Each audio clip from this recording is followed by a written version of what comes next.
welcome to the virtual Sunday service for the Unitarian Universalist Fellowship of Lake Norman. Our fellowship walks diverse paths to find meaning and purpose, but we are united by our belief in the inherent worth and dignity of all, and the obligation to express our faith through acts of justice and compassion. We are an open and inclusive liberal faith community. All are welcome, regardless of race, gender, sexual orientation, ability, or economic status. My name is Nancy Embry, and I've been an active member of this congregation since 2015. Our flaming chalice is lit to illuminate the world we seek. In the search for truth, may we be just, and in justice, may we be loving.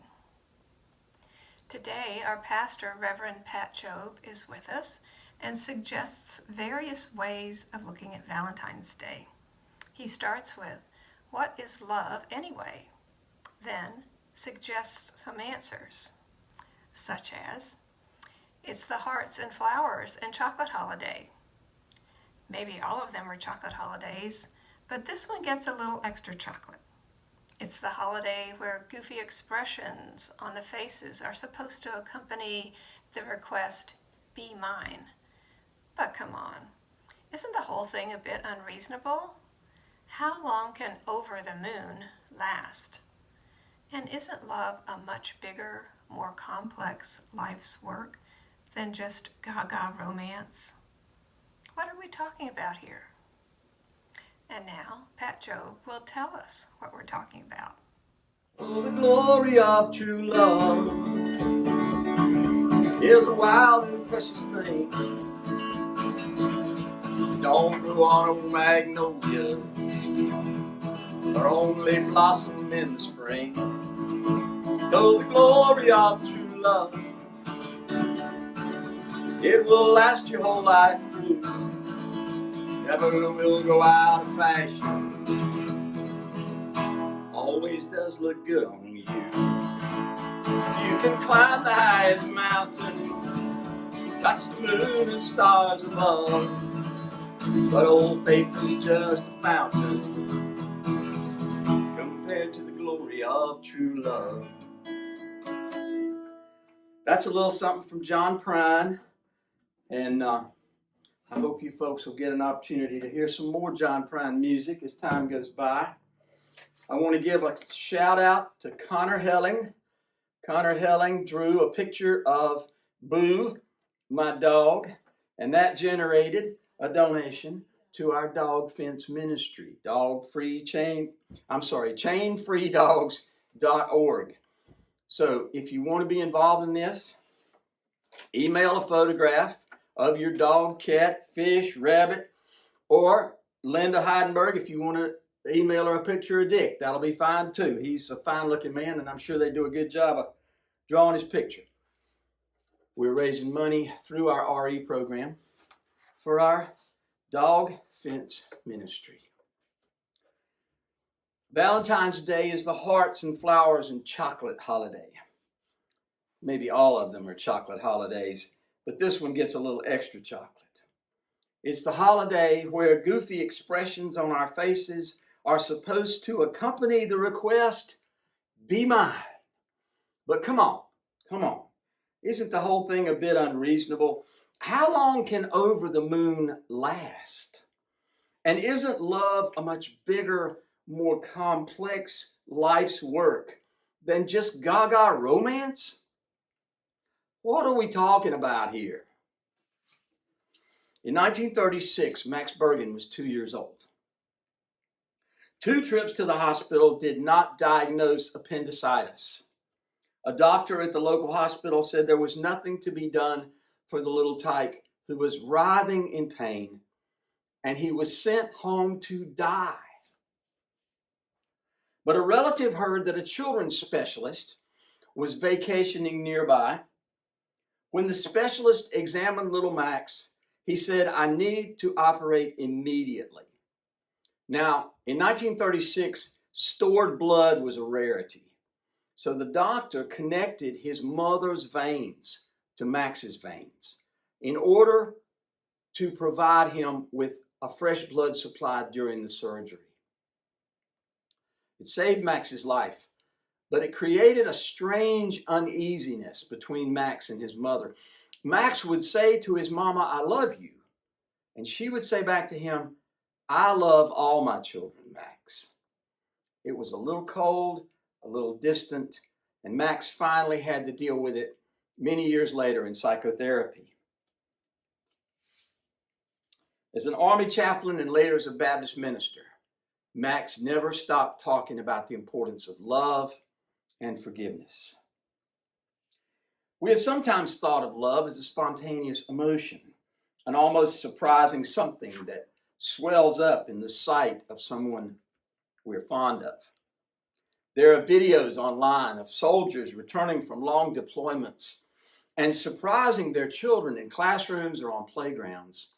And the burst of emotion that takes place is truly dramatic. Often these children will scream and cry as they rush into the parents' arms and embrace them. That's an example of love, but it's clearly not the only kind of love. Does love need to be spoken? I think so. But I could be wrong.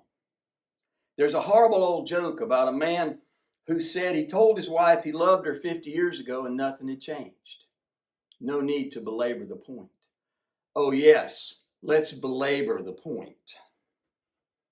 One college buddy said he was completely undone by the fact that he would tell a girl he loves her and she would think she was the only one. Chaos ensued.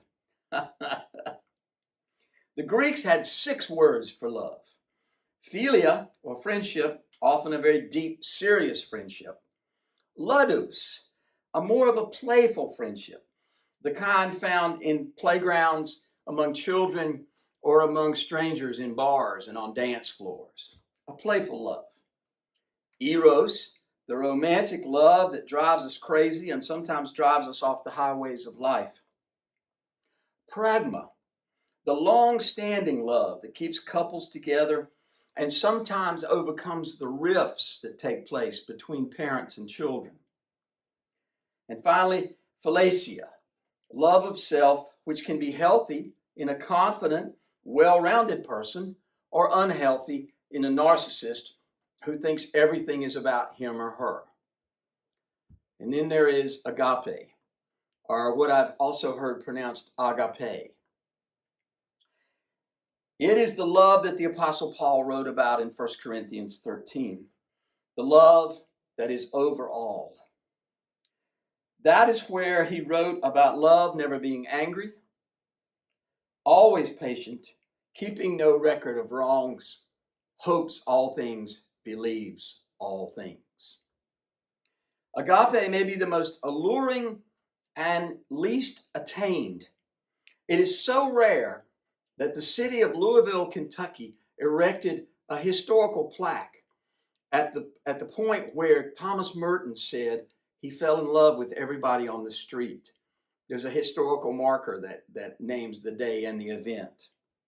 Some of you will remember that Sam Harris had a similar experience while he was taking ecstasy. He felt unconditional love for the friend sitting on the couch next to him while they were both on ecstasy. But he realized that if a perfect stranger walked into the room, he would love that person in the same way, totally unconditionally. As we parse out these different loves, as we assign each a kind of love in its own place in our lives, a number of questions come to mind. Why is it so hard? How is it so easily misunderstood? Why are we often driven crazy by those we think we love? Among the saddest memorial services I conducted was for a man whose parents were part of the Dutch Underground in World War II. They were taken by the Gestapo and tortured in different rooms so they could hear each other screaming. But they did not betray anyone in the Dutch Underground.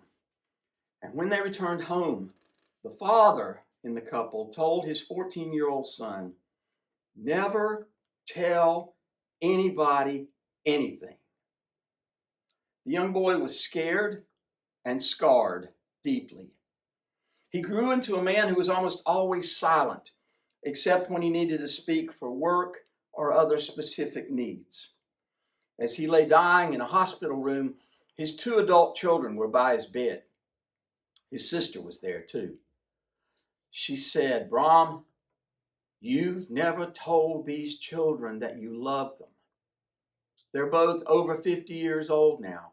Tell them now." Instead, he turned from them and faced the wall in his hospital room. He died a few days later, and these 2 adult children cried like babies throughout his memorial service. The love we are talking about is not of hearts and flowers and chocolate. Bertrand Russell, one of the foremost atheists of the 20th century, said love is foundational to the structure of the universe. Imagine that. An atheist saying love is foundational to the structure of the universe. The love that is shared in healthy families and bruised and broken by the survivors of his parents' torture is foundational to the structure of a good life. To paraphrase an old song, love and the world loves with you. Fail to love, and you will be alone. Alone. What a horrible and frightening word. One of the things we really don't want to talk about in this COVID crisis is how many people have had to die alone, or at least without the immediate presence of their friends and families. As good as staff members have been in nursing homes, it's hard to imagine how difficult that final journey has been for many. How much more whole and healthy and nourishing those deaths would have been if the dying could have been surrounded by those they love. Love is connection. Family, friends at their best run lines of communication, both body language and words, that hold us moored to each other. Without connection, there is something in the human psyche that comes undone, and we feel adrift in what Shakespeare called a sea of troubles. The answer to Hamlet's question of to be or not to be becomes pretty clear when we put love in the calculation. A colleague once told me love is praise, affection, and tender regard. You must know that I love that because the first letters in that phrase are P-A-T. But think about that for a moment. Praise, affection, and tender regard. How often do you praise those you love? Is it so difficult just to notice what a specific positive impact they have on your life? Is it difficult to mention what you notice, how wildly different your life would be without that person, or that one over there, or that one who lives on the other side of the world? I've got 2 of those in Switzerland, and I have not been in their presence for over a year. It's a little bit of a tough row to hoe. One of my mentors is Marshall Rosenberg, the creator of nonviolent communication. His advice on praise is never make it general. Make it very specific.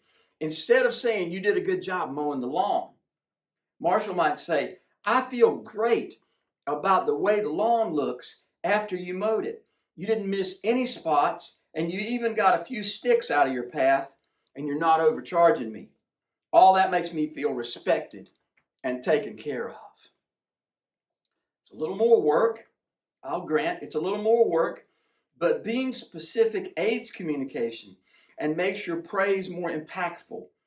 Instead of the often repeated, I love you, maybe you could occasionally say, it feels great when you reach over and touch my hand. What about affection? Affection is not something which can be forced, but it does need to be tended to. Again, noticed. In our busy lives, we rush from pillar to post and rarely take a calm moment, a deep breath of noticing our affection. While it can't be forced, it might be wonderful to be noticed. And tender regard, In a time of social isolation, that may be the toughest nut to crack. But when we can, take it to heart. A touch of the hand or shoulder, a wink, a nod, tender regard gives us one more connection, one more message sent across the telegraph lines of the heart. We would do well to touch any opportunity in that world. It might also involve sight instead of speech. I started speaking to congregations when I was 12 years old, and I gave up my amateur status 28 years ago. Mostly, I talk about love. It's nice to have a Sunday fall on Valentine's Day so I can explore ideas and emotions I've explored before. In 2006, 7, and 8, the Spartanburg UU hired me to do their summer sermons. My boss was the great Meg Barnhouse, and she would often check in with me about my work with her congregation. One week, she asked me if I was excited about the Sunday to come. I said, yes, I was. She said, well, I guess you're going to talk about love again, aren't you? I said, yes, I would. From songs on the radio to Hollywood movies, love is seen as foundational to human life. Bertrand Russell even called it foundational to the structure of the universe. I like Kathy Mattea's hit about love after the passing of years, 18 wheels and a dozen roses, 10 more miles on his 4-day run, a few more songs on the all-night radio, then he'll spend the rest of his life with the woman he loves. And of course, Elvis knocked the ball out of the park when he sang, wise men say only fools rush in, but I can't help falling in love with you. I am so grateful to the UU Fellowship of Lake Norman for the opportunity to talk about my favorite subject on Valentine's Day. You folks make me feel great about being here and doing this thing that we do together. Thank you, Pat, for this heartening message. And now, let us enjoy a musical interlude from Mike Alec.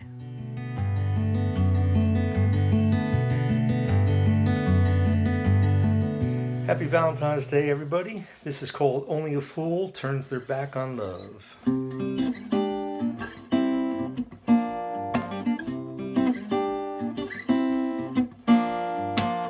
Someday you say you're one in a million's gonna come.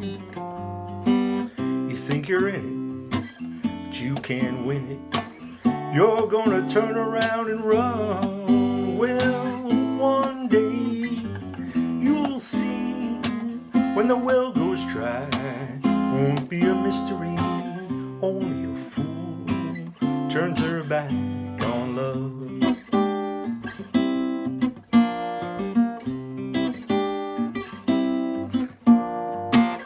So cool, you get around.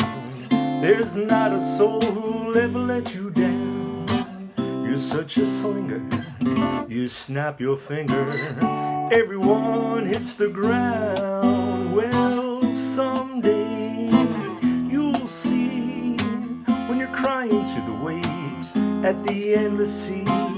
Only a fool turns their back on love. All of the hearts you deceive, what will it mean when it's your time to leave? Oh, only a fool turns her back on love.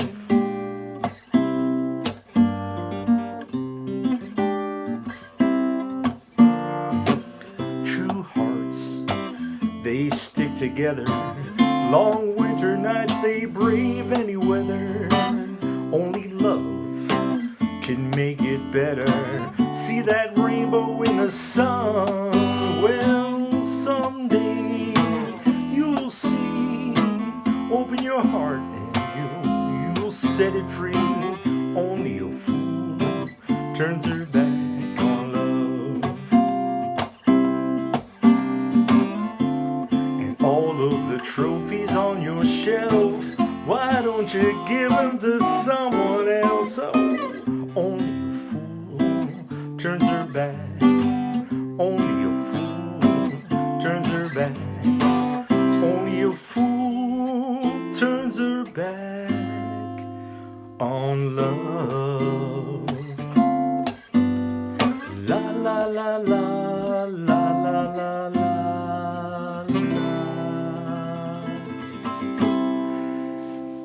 Happy Valentine's Day. Thank you, Mike. We always love your music and your voice. And now for some announcements. If you're a visitor, welcome. We're so pleased you joined our virtual service.